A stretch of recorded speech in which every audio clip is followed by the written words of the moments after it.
Watu wengi wenye vision au ndoto au maono ya kuoa au kuolewa kimataifa, kwa maana ya kwamba kuoa mzungu au kuoa mtu ambaye sio wa nchi yako au kuolewa na mtu ambaye sio wa nchi yako, wamekuwa wakiniuliza sana, Mwanakwetu, tuambie inachukua muda gani kupata mume au mke ughaibuni? Na hii ni kwa sababu ya video yangu niliyofanya ya jinsi ya kupata mume au mke ughaibuni kwa kutumia dating apps. So leo nakusogezea baadhi ya vitu ambavyo ukifanya vitajibu swali la kwamba itachukua muda gani wewe kupata mke au kupata mume ughaibuni. Mimi naitwa Rival Mwanakwetu. Asante kwa kusubscribe, kulike, comment na kushare, na kama bado hujafanya hivyo, tafadhali fanya hivyo ili tuweze kuendelea kugrow family. Haupotezi chochote kwa kusubscribe, kulike, comment na kushare. Moja kwa moja kwenye mada ili nisikupotezee muda na usinipotezee muda. Je, inachukua muda gani kupata mume au mke kwenye dating site ama kwenye dating app? Jambo la kwanza kabisa, mdau, unataka uelewe kwamba kwa nini dating app na dating app ni nini. Jambo la kufahamu ni kwamba sasa hivi dunia imebadilika, sio kama kule tulikotoka tena. Sababu mojawapo zilizoibadilisha dunia ni teknolojia. Sababu ya pili ni hali ya maisha. Mmenielewa vizuri kwamba mzunguko wa maisha na ile social distance imekuwa kubwa sana. Kwa hiyo si rahisi sana kukutana na mtu, barabarani au wherever ambaye unahisi anaweza kuwa mtu wako bora. Sasa kwa kufanya hivyo, wanasayansi na wazungu na wafanyabiashara wamegundua kwamba wanaweza kuprovide hiyo service kwa kutumia apps. Kama ambavyo unaweza ukarequest Uber kwa kutumia apps, kama ambavyo unaweza ukalipia malipo kupitia apps za benki yako, ndivyo ambavyo pia hizi huduma za kutafuta mume au mke zimewekwa kwenye apps au kwenye mitandao. Kuna mentality, kumradhi kidogo, bado hali ya hewa iko sawa, mafua kidogo, vikozi vya hapa na pale. Hayo ndio maisha yetu kawaida, Mwanakwetu. Kwa hiyo usijali. Katika hali ya kawaida inavyoonekana huko Afrika au kwa tamaduni zetu, inaonekana kwamba kutafuta mume au mke kwenye mtandao ni uhuni. Umenielewa? Au ni kama vile unajiweka cheap au unajiweka wa bei rahisi au unajizalilisha. Sasa mimi nataka nikusaidie mambo yafuatayo. Cha kwanza, huwezi kushindana na majira na nyakati. Hizi majira zimeruhusu kwamba ni majira ya teknolojia, na watu wametengeneza mfumo ambao watu watarequest, watu wataingia huko, watasema mimi fulani nataka mume wa hivi na hivi na hivi na hivi na hivi. Kwa hiyo tuelewane kwamba dating apps kwa sasa hauwezi kuzichenga kwa sababu dunia imeenda huko. Yaani sasa hivi tumelazimishwa kwamba kila tunachokitaka tukipate kwenye mtandao. Sasa whether unataka au hutaki, whether utaona kama ni uhuni au sio uhuni. Sababu kuna wale akiona picha ya mtu anayemjua kwenye mtandao akitafuta mume, anaenda kuzuisha mambo, fulani yuko kwenye mitandao anatafuta mume. Yanakuhusu? Hayo hayakuhusu. Umeelewa? Pilipili iko shambani, wewe inakuasha nini? Nimeona fulani sio anatafuta mke kwenye mitandao. Hayakuhusu.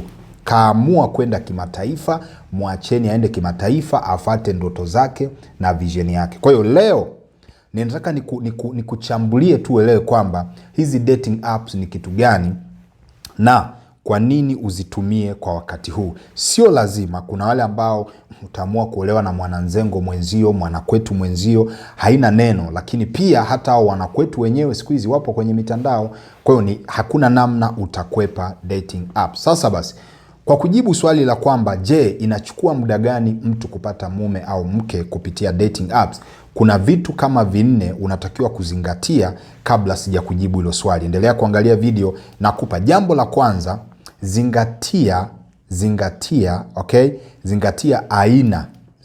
aina ya hiyo app yenyewe. Lazima uzingatia hiyo aina ya app yenyewe. Ni lazima ujue namna ya kutumia huo mtandao. Wengi hawajui namna ya kutumia hii mitandao. Hawana elimu ya kutumia hii mitandao. Hawajui nini kifanyike ili apate mtu sahihi. Yeye anafikiri tu ni kuingia tu. Mitandao ina system yake ya namna ya kuioperate ili ikupe unachokitaka. So, jambo la kwanza ili kujibu swali inachukua muda gani, kuna mambo manne ambayo nimeyaorozesha, ambao ukiyazingatia ndio utajua muda ambayo inaweza kachukua wewe kupata mtu sahihi unayemtaka. Nataka nikwambie 100% hizi app zinafanya vizuri sana kwa watu wanaoelewa namna ya kuzitumia. So ya kwanza, zingatia aina ya huo mtandao na ujifunze namna ya kuutumia pasipo kuwa na haraka. Sasa hivi kuna njia nyingi mwanakwetu za kujifunza. Kwa mfano mitandao, unaenda YouTube, unaenda kama mimi hivi hapo unavyoniona na kufundisha. Chukua muda. Sasa unakuta hapa umeingia tu jinsi ya muda gani wa kupata mume, umeshakimbia. Nimeshakutajia mitandao, umeshakimbia, umejikanyaga huko, umeweka mataarifa mengine ambayo ni ajabu. Kwa sababu gani? Hukutaka kutake time kujifunza. Ili upate mtu sahihi, jifunze kwanza namna ya kutumia huo mtandao uliopo. Jambo la pili, jaza taarifa zako kulingana na kile unachoulizwa na mtandao, sio kulingana na kile unachojisikia wewe. Hapana. Mtandao unakutaka uweke kitu 1 2 3, weka. Kwa nini? Wataalamu wanapotengeneza hizi app wanaweka engine system, wanaweka keywords ambazo ukiziweka humo ndani zinakusaidia kupata matching ya mtu aina unayemtaka, kwa sababu anayekukutanisha sio mwanadamu, ni system ya mtandao ndio inakukutanisha na mtu wako. Kwa mfano, umeandika bwana, mimi sipendi mtu mwenye majibwa, mwenye mbwa. Okay? Sasa kule nako kuna mwingine naye amesema yeye hana mbwa. Kwa hiyo mtandao unajua huyu hana mbwa na huyu hapendi mwenye mbwa. Kwa moja kwa moja sasa system inakukutanisha na ambaye hana mbwa kwa sababu wewe hutaki mbwa. Sasa kwa mfano unaulizwa, je, unapenda mbwa? Hujibu hilo swali, unalipita kama vile ulioni. Kisa nini? Hupendi mbwa. Kumbe wenzio wameweka hivyo ili kusaidie kumatch. Haya, unaulizwa unakunywa pombe? Badala ujibu kama unakunywa pombe au unywa pombe, unapita kama uoni. Sasa kule nako kuna mtu hataki mtu anakunywa pombe. Kule nako kuna cha pombe. Yaani cha pombe kashaandika kwamba yeye ni cha pombe. Sasa maana yake nini? Maana yake ni kwamba unaiconfuse huo mtandao, ushindwe kuelewa unachotaka. Ndio utaingia, utajaza mapicha mwanakwetu, utaandika majina yako, lakini mtandao hautakumachi na mtu unayemtaka. So ya kwanza, jua kutumia mtandao huo vizuri. Ya pili, jaza taarifa vizuri.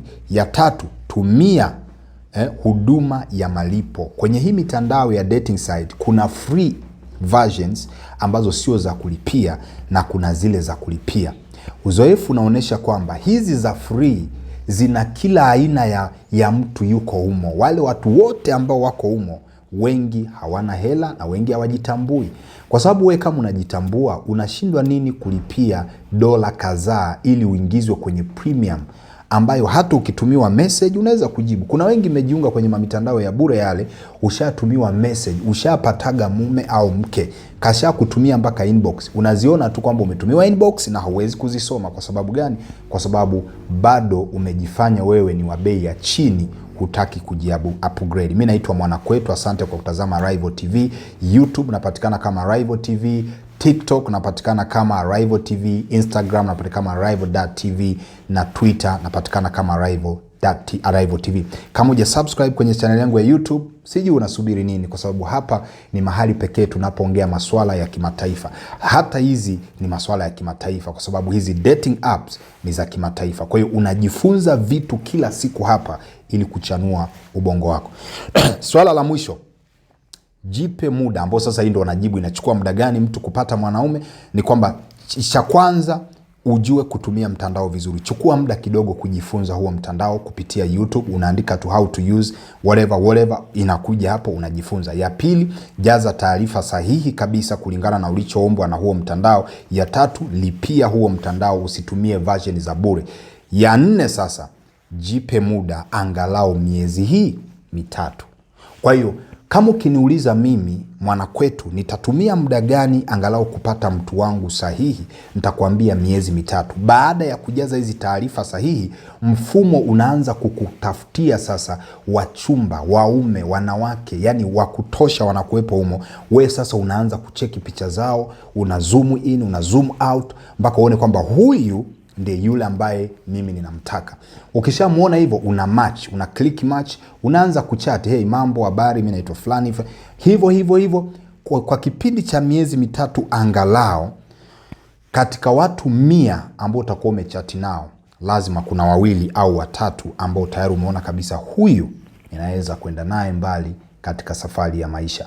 So kwa kujibu swali ni kwamba angalau miezi mitatu inaweza kuwa ni muda mzuri sana wa kutosha wewe mwanakwetu kupata mume au mke kupitia hizi dating site. Naomba nikwambie kwamba dating site ni za kweli. Kwa nini unaziita ni za kitapeli? Kwa sababu huna elimu, huna taarifa zozote, unapigwa, unadanganywa, unaingia kwenye makorokoro, unaibiwa kwa sababu huna elimu ya kutosha. Mimi naitwa Mwanakwetu wa Rival TV.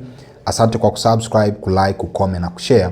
Leo nilikuwa nakusogezea inachukua muda gani kupata mume au mke kupitia mitandao, na tumeona vitu 4 vya kuzingatia ili angalau uweze kupata mume au mke. Sio unakuja unarushia kapicha kamoja alafu sijui umekaaje kwenye yako kapicha alafu unataka watu wakufuate. Hawezi kukufuata kwa sababu hujakaa vizuri, hujaelewa. Take time kujifunza hivi vitu. Mwisho wa siku utafanikisha unachokitaka 100%. Acha haraka sana. Haraka sio nzuri. Unakuta leo umerusha kapicha hapo, unataka utongozwe kwa ajili ya kapicha kamoja, unataka upate mtu. No, invest, jifunze. Hii mitandao kuna namna wameipanga kama system ili weze kukupa mtu. I love you so much and see you next time.